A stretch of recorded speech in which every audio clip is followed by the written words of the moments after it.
டேய் சாமு, சொல்லுங்க ஓனர். வெற்றி எக்ஸாம் எழுதிட்டான். நீ எதுவுமே பண்ணாம சும்மா இருக்க. என்னதான் உன் கதை? என் கதை சினிமாவுல காமெடியன் ஆவறது. அப்படியா? நீ நடிப்பியா? ஓனர், உங்ககிட்டயே வேலை பார்க்குற மாதிரி எத்தனை தடவை நடிச்சிருக்கேன். சினிமாவில் நடிக்க மாட்டேனா? அது வேணா உண்மைதான். எங்க ஒரு டைம் நடிச்சுக்கிட்டு பார்ப்போம். இப்ப பாருங்க எப்படி பேசுறேன்னு. கான்ஃபிடண்டா பேசுறா. அண்ணாந்தி பார்த்தா வானம், குஞ்சி பார்த்தா பூமி, நேர்ல பார்த்தா காடு, நெஞ்சுக்குள்ள பார்த்தா காடு. டேய் என்னடா அது? ஒண்ணுமே புரியல.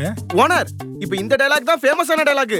என் தலைவன் குல்கர் குமாரோட டைலாக். இங்க பாரு, வேற டைலாக் பேசு. எனக்கு புரியுற மாதிரி பேசுறா.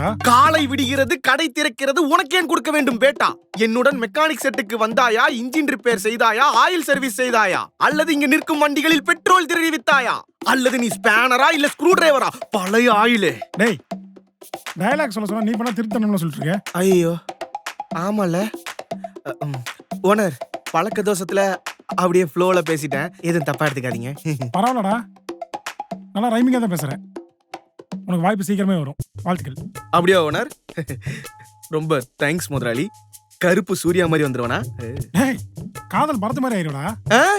அப்ப முத படமே ஹிட்டா? டேய் மூதேவி, காதல் படுத்தினா கடைசியில பைத்தியம் ஆயிருவேன்னு சொல்றாருடா. உங்களுக்கெல்லாம் விளையாட்டா போச்சுல. நான் காமெடி நாய் காட்டுறேன்டா. அப்புறம் ஹீரோ, அதுக்கப்புறமா சிஎம்.